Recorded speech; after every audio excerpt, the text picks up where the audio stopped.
ಇಲ್ಲಿಯವರೆಗೂ ಕೂಡ ನಾವೆಲ್ಲ ಉಗಿದಿದ್ದು ಹತ್ತಲಿಲ್ಲ ಅನ್ಸುತ್ತೆ. ನ್ಯಾಯಮೂರ್ತಿಗಳಿಂದನೇ ಉಗಿಸ್ಕೊಳ್ಬೇಕಾಗಿತ್ತು ಅಂತ ಬಯಸ್ತಾ ಇದ್ರೆ ಅದಕ್ಕೆ ಇವತ್ತು ನ್ಯಾಯಮೂರ್ತಿಗಳು ಕೂಡ ಸರಿಯಾಗಿ ಕ್ಲಾಸ್ ತಗೊಂಡಿದ್ದಾರೆ. ಕ್ಷಮೆ ಕೇಳಿದ್ರೆ ನೀವು ಏನು ಕಳೆದುಕೊಳ್ತೀರಾ ಅಂತಾನು ಕೇಳಿದ್ದಾರೆ. ಭಾಷೆ ಹುಟ್ಟಿದ್ದರ ಬಗ್ಗೆ ಮಾತನಾಡೋಕೆ ನೀವೇನು ತಜ್ಞರ? ತಮಿಳಿನಿಂದ ಕನ್ನಡ ಹುಟ್ಟಿದೆ ಎನ್ನಲು ನೀವೇನು ಇತಿಹಾಸ ತಜ್ಞರ ಅಥವಾ ಭಾಷಾ ತಜ್ಞರ? ಕಮಲ್ ಹಾಸನ್ಗೆ ಹೈಕೋರ್ಟ್ ನ್ಯಾಯಮೂರ್ತಿಗಳು ಖಡಕ್ ಆಗಿ ಪ್ರಶ್ನೆಯನ್ನ ಕೇಳಿದ್ದಾರೆ. ನ್ಯಾಯಮೂರ್ತಿ ನಾಗಪ್ರಸನ್ನ ಅವರು ಕ್ಷಮೆ ಕೇಳಿದ್ರೆ ಏನಾಗುತ್ತೆ? ಕ್ಷಮೆ ಕೇಳಿದ್ರೆ ನೀವು ಏನು ಕಳೆದುಕೊಳ್ತೀರಾ ಅಂತಾನು ಕೇಳಿದ್ದಾರೆ. ಭಾಷೆ ಹುಟ್ಟಿದ್ದರ ಬಗ್ಗೆ ಮಾತನಾಡೋಕೆ ನೀವೇನು ತಜ್ಞರ? ತಮಿಳಿನಿಂದ ಕನ್ನಡ ಹುಟ್ಟಿದೆ ಅನ್ನೋಕೆ ನೀವೇನು ಇತಿಹಾಸ ತಜ್ಞರ? ಪ್ರತಿಯೊಂದನ್ನು ಕೂಡ ಪ್ರತಿಯೊಂದು ಆ ಕೇಳಿರುವಂತ ಪ್ರಶ್ನೆಗಳಿದೆಯಲ್ಲ, ಎದೆಗೆ ನಟ್ಟು ಬೆನ್ನಲ್ಲಿ ಪಾರಾಗೋ ರೀತಿಯಲ್ಲಿದೆ. ಅದು ಎದೆಗೆ ನಟ್ಟು ಬೆನ್ನಲ್ಲಿ ಪಾರಾಗೋ ರೀತಿಯಲ್ಲಿ ಇದು ಹೆಂಗೆ ಅಂತಂದ್ರೆ, ಇಲ್ಲಿರುವಂತ ಕರ್ನಾಟಕದ ಜನ ಪಠಾರ್ ಪಠಾರ್ ಅಂತ ಹೊಡಿತಾ ಇದ್ದಾಗ ಅದು ನೋವಾಗ್ಲಿಲ್ಲ ಅನ್ಸುತ್ತೆ. ಒಂದು ಸ್ವಲ್ಪ ಹೈಕೋರ್ಟಿಗೆ ಹೋಗ್ತೀನಿ, ಹೈಕೋರ್ಟಿಂದನೇ ನ್ಯಾಯಮೂರ್ತಿಗಳ ಒಂಚೂರು ಕಡೆ ಹೊಡೆಸ್ಕೊಳ್ತೀನಿ ಅಂತ ಹೇಳ್ಬಿಟ್ಟು ಹೋಗಿ ಹೊಡೆಸ್ಕೊಂಡಂಗಿದೆ. ತಮಿಳಿನಿಂದ ಕನ್ನಡ ಹುಟ್ಟಿದೆ ಅನ್ನೋಕೆ ನೀವೇನು ಇತಿಹಾಸ ತಜ್ಞರ? ಕ್ಷಮೆ ಕೇಳಿ ಅನ್ನುವಂಥದ್ದನ್ನು ಹೇಳಿದ್ದಾರೆ. ಫಸ್ಟು ಕ್ಷಮೆ ಕೇಳಿ ಅನ್ನುವಂಥ ತಾಕೀತು, ನಿಮ್ಮ ನಿಲುವನ್ನು ಸ್ಪಷ್ಟಪಡಿಸಿ ಅಂತ ಕೂಡ ಹೇಳಿದ್ದಾರೆ. ಭಾಷೆ ಹುಟ್ಟಿದ್ದರ ಬಗ್ಗೆ ಮಾತನಾಡೋಕೆ ಯಾರಿಗೂ ಇಲ್ಲ, ಅದು ಭಾಷಾ ತಜ್ಞರಿರ್ತಾರೆ, ಅದಕ್ಕೆ ಇತಿಹಾಸ ತಜ್ಞರಿರ್ತಾರೆ. ಯಾವಾಗ ಎಲ್ಲಿ ಯಾವ ಶಾಸನಗಳಲ್ಲಿ ಯಾವ ಭಾಷೆಯನ್ನು ಬಳಕೆ ಮಾಡಿದೆ ಅನ್ನೋದು ಗೊತ್ತಾಗುತ್ತೆ. ಅದರ ಅರಿವಿರಬೇಕಾಗಿತ್ತು, ಹೇಗೆ ಬಂತು ಭಾಷೆಗಳು ಅನ್ನೋದಕ್ಕೆ. ಅದನ್ನೆಲ್ಲ ಭಾಷಾ ತಜ್ಞರಿದ್ದಾರೆ ಅದಕ್ಕೆ.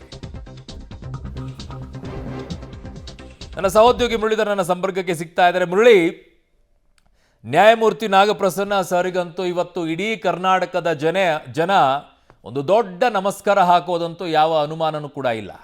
ಯಾಕೆ ಅಂತಂದರೆ, ಕರ್ನಾಟಕದ ವಿಚಾರದಲ್ಲಿ ನೆಲ ಜಲ ಭಾಷೆಯ ವಿಚಾರದಲ್ಲಿ ಇಲ್ಲಿಯವರೆಗೂ ಕೂಡ ಬರೀ ಒಂದಿಷ್ಟು ಹೋರಾಟಗಳು, ಇಲ್ಲಿಯವರೆಗೂ ಒಂದಿಷ್ಟು ರಾಜಕಾರಣಿಗಳು ಮಾತನಾಡಿಕೊಂಡು ಡೋಂಗಿತನ ಮಾಡ್ಕೊಂಡು ಹೋಗ್ತಾ ಇದ್ರು. ಬಟ್ ನಿಜವಾಗಿಯೂ ಕೂಡ ಒಬ್ಬ ನ್ಯಾಯಾಧೀಶರು ಇವತ್ತು ಈ ಕರ್ನಾಟಕದ ನೆಲ ಜಲ ಭಾಷೆಯ ವಿಚಾರದಲ್ಲಿ ಸ್ಟ್ರಿಕ್ಟ್ ಆಗಿ ಒಂದು ಮೆಸೇಜನ್ನು ಕೊಟ್ಟಿದ್ದಾರೆ.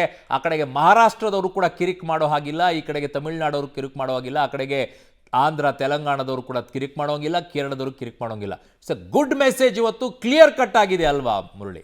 ಖಂಡಿತ ಅರುಣ್, ಅಂದ್ರೆ ಇವತ್ತು ಅರ್ಜಿ ವಿಚಾರಣೆ ಪ್ರಾರಂಭವಾದಂಥ ಸಂದರ್ಭದಲ್ಲೇ ಮೊದಲನೆಯದಾಗಿ ನ್ಯಾಯಮೂರ್ತಿ ನಾಗಪ್ರಸನ್ನ ಅವರು ಹೇಳ್ತಾ ಬರ್ತಾರೆ, ನೆಲ ಜಲ ಭಾಷೆ ವಿಚಾರವಾಗಿ ಯಾರು ಕೂಡ, ಅದು ಕರ್ನಾಟಕ ಇರ್ಬೋದು, ತಮಿಳುನಾಡು ಇರ್ಬೋದು, ಮಹಾರಾಷ್ಟ್ರ ಇರ್ಬೋದು, ಎಲ್ಲೂ ಕೂಡ ಅವರ ಭಾವನೆಗಳಿಗೆ ಧಕ್ಕೆ ಮಾಡುವಂಥ ಒಂದಷ್ಟು ಕೆಲಸಗಳನ್ನು ಮಾಡಬಾರ್ದು. ಅಂದರೆ ಈಗಾಗಲೇ ಭಾವನೆಗಳಿಗೆ ಧಕ್ಕೆಯನ್ನು ಮಾಡಿದರೆ, ಭಾವನೆಗಳಿಗೆ ಧಕ್ಕೆಯನ್ನು ಮಾಡಿ ಅದೇ ರಾಜ್ಯದಲ್ಲಿ ತಮ್ಮ ಚಿತ್ರವನ್ನು ಬಿಡುಗಡೆಯನ್ನು ಮಾಡಬೇಕು ಅಂತೇಳಿ ಒಂದು ಕೇಳ್ಕೊಳ್ತಾ ಇದ್ರಿ. ಜೊತೆಗೆ ಪೊಲೀಸರ ಒಂದು ರಕ್ಷಣೆಯನ್ನು ಕೋರಿ ಒಂದು ಚಲನಚಿತ್ರವನ್ನು ಏನು ನಿರ್ಮಾಣ ಮಾಡಿರೋ ಚಲನಚಿತ್ರವನ್ನ ಬಿಡುಗಡೆಯನ್ನ ಮಾಡಬೇಕು ಅಂತೇಳಿ ಒಂದು ಕೋರಿಕೆಯನ್ನ ಮಾಡ್ಕೊಳ್ತಾ ಇದ್ದೀರಿ. ಇದು ಎಷ್ಟು ಸರಿ ಅನ್ನೋದ್ರ ಬಗ್ಗೆನೂ ಕೂಡ ಇವತ್ತು ನ್ಯಾಯಮೂರ್ತಿಗಳು ಪ್ರಶ್ನೆಯನ್ನ ಕೇಳ್ತಾ ಹೋದ್ರು. ಜೊತೆಗೆ ನೀವು ಕಮಲ್ ಹಾಸನ್ ಅವರು ಒಂದು ಹೇಳಿದ್ದೀರಿ, ತಮಿಳು ಕನ್ನಡಕ್ಕಿಂತ ದೊಡ್ಡ ಭಾಷೆ, ತಮಿಳಿನಿಂದ ಕನ್ನಡ ಹುಟ್ಟಿತ್ತು ಅನ್ನೋದ್ರ ಬಗ್ಗೆ ಕೂಡ ಒಂದು ವಿವಾದಾತ್ಮಕ ಹೇಳಿಕೆಯನ್ನ ಕೊಡ್ತಾ ಇದ್ದೀರಿ. ಹಾಗಾದ್ರೆ ನೀವು ಭಾಷಾ ತಜ್ಞರ ಅಥವಾ ಇತಿಹಾಸಕಾರರ? ನಿಮ್ಗೆ ಯಾವ ನಾಲೆಡ್ಜ್ನ ಮೂಲಕ, ಯಾವ ಜ್ಞಾನದ ಮೂಲಕ ನೀವು ಈ ಹೇಳಿಕೆಯನ್ನ ಕೊಟ್ಟಿದ್ದೀರಿ ಅನ್ನೋದ್ರ ಬಗ್ಗೆನೂ ಕೂಡ ಒಂದಷ್ಟು ಪ್ರಶ್ನೆಗಳನ್ನ ಮಾಡ್ತಾ ಹೋದ್ರು. ಜೊತೆಗೆ ಒಂದು ಕ್ಲಾರಿಫಿಕೇಶನ್ ಅನ್ನ ಪಡೆದುಕೊಳ್ಳೋದಕ್ಕೆ ಕಮಲ್ ಹಾಸನ್ ಅವರು ಅವತ್ತು ನಡೆದಂತ, ಅಂದ್ರೆ ಆಡಿಯೋ ರಿಲೀಸ್ ಸಂದರ್ಭದಲ್ಲಿ ನಡೆದಂತ ಒಂದು ಏನಿತ್ತು ವಿಡಿಯೋ ತುಣುಕೇನಿತ್ತು, ವಿಡಿಯೋ ತುಣುಕನ್ನು ಕೂಡ ಒಂದು ಲ್ಯಾಪ್ಟಾಪ್ ನಲ್ಲಿ ನೋಡೋಂತ ಒಂದಷ್ಟು ಕೆಲಸವನ್ನ ಮಾಡಿದ್ರು. ಅದರಲ್ಲಿ ಒಂದು ಸ್ಪಷ್ಟವಾಗಿ ತಿಳ್ಕೊಂಡು ಮತ್ತೆ ಏನು ಕೋರ್ಟ್ ನಲ್ಲಿ ಒಂದು ಹೇಳಿಕೆಯನ್ನ ಕೊಡ್ತಾರೆ. ಕಮಲ್ ಹಾಸನ್ ಅವರು ತಮಿಳು ಭಾಷೆ ಕನ್ನಡಕ್ಕಿಂತ ಹಿರಿಯ ಭಾಷೆ ಅನ್ನೋದ್ರ ಬಗ್ಗೆ, ಪೆರಿದ ಭಾಷೆ ಅನ್ನೋದ್ರ ಬಗ್ಗೆ ಕೂಡ ಉಲ್ಲೇಖವನ್ನ ಮಾಡಿದ್ದಾರೆ. ಅದರಲ್ಲಿ ಸ್ಪಷ್ಟವಾಗಿ ಗೊತ್ತಾಗ್ತಾ ಇದೆ ಅವರ ಭಾವನೆಯನ್ನ ಧಕ್ಕೆಯನ್ನ ಮಾಡುವಂತ ಒಂದಷ್ಟು ಕೆಲಸಗಳನ್ನ ಮಾಡಿದ್ದಾರೆ. ಇದ್ದ ಭಾವನೆಗಳನ್ನ ಧಕ್ಕೆಯನ್ನ ಮಾಡಿ ಮತ್ತೆ ಕರ್ನಾಟಕದಲ್ಲಿ ಅವರ ಚಲನಚಿತ್ರವನ್ನ ಬಿಡುಗಡೆಯನ್ನ ಮಾಡಬೇಕು ಅಂತೇಳಿ ಕೇಳಿರುವಂಥದ್ದು ಸರಿಯಲ್ಲ.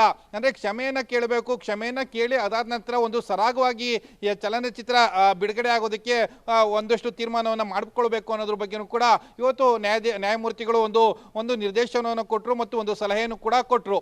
ಅಂದ್ರೆ ಇಷ್ಟೆಲ್ಲ ವಿವಾದಗಳಾಗ್ತಿದ್ವೆ, ಇಷ್ಟು ವಿವಾದಗಳು ನಡೆದ್ರು ಕೂಡ ಅದಕ್ಕೆ ಸಮರ್ಥನೆಯನ್ನು ಕೊಡ್ಕೊಳ್ಳುವಂತ ಒಂದಷ್ಟು ಕೆಲಸವನ್ನ ಕಮಲ್ ಹಾಸನ್ ಅವರು ಮಾಡ್ತಾ ಇದ್ದಾರೆ. ಜೊತೆಗೆ 350 ಕೋಟಿ ಚಲನಚಿತ್ರ ನಿರ್ಮಾಣಕ್ಕೆ ಹಣವನ್ನು ಹಾಕಿದ್ದೀನಿ ಅಂತ ಹೇಳಿದ್ದಾರೆ. ಇಷ್ಟೆಲ್ಲ ಮಾಡಿದ್ರು ಕೂಡ ಯಾಕೆ ಈ ರೀತಿಯ ಆಟಿಟ್ಯೂಡ್ ಅನ್ನ ತೋರಿಸ್ತಾ ಇದ್ದಾರೆ, ಅವರ ಹಾವಭಾವಗಳನ್ನ ತೋರಿಸ್ತಾ ಇದ್ದಾರೆ ಅನ್ನೋದ್ರ ಬಗ್ಗೆ ಕೂಡ ನ್ಯಾಯಮೂರ್ತಿಗಳು ಪ್ರಶ್ನೆಯನ್ನ ಮಾಡಿರುವಂತದ್ದು. ಅರುಣ್. ಓಕೆ ಮುರಳೀಧರ್, ನಿಮ್ಮೆಲ್ಲ ಮಾಹಿತಿಗೆ ಧನ್ಯವಾದಗಳು.